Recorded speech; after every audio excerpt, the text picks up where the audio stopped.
मराठी कविता. कवितेचं नाव आहे मानवतेचे मंदिर तुटले. कवितेचे कवी आहेत श्री गौरय सेन. सदैल काव्याचा उद्देश कसल्याही प्रकारची मानवहिंसा नाही. सदैल काव्य कसल्याही प्रकारे मानवहिंसेचे अथवा मानवयुद्धाचे समर्थन करीत नाही. सदैल काव्य कसल्याही प्रकारे गोहत्येचे सुद्धा समर्थन करीत नाही.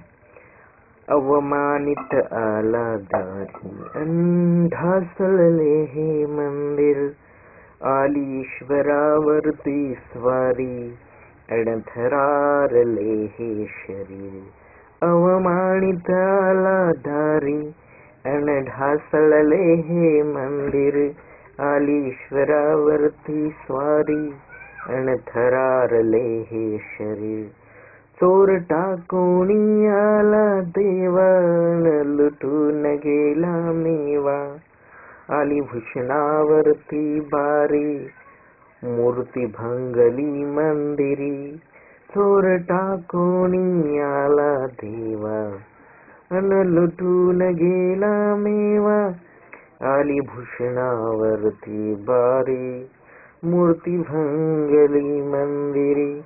आला इथेच दंभाचा मारा, मूर्ती दगड बनला हत्यारा. चले आत्म्यावरती सुरी, तुटता तुटता हुकली बरी.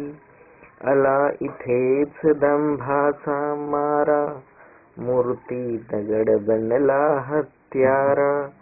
चले आत्म्यावरती सुरी, तुटता तुटता हुकली बरी. कलियुग आगमन झाले, मानवतेचे मंदिर तुटले. काळ राक्षस समोरी आला, संत चिरडला गेला. कलियुग आगमन झाले, मानवतेचे मंदिर तुटले. काळ राक्षस समोरी आला, संत चिरडला गेला. असा पुराचा लोटही आला, सतयुग राजा पार बुडाला. असा पुराचा लोटही आला, सतयुग राजा पार बुडाला. बीजपोटी घेईल धरणी, येईल कुठेतरी उगवून. बीजपोटी घेईल धरणी, येईल कुठेतरी उगवून.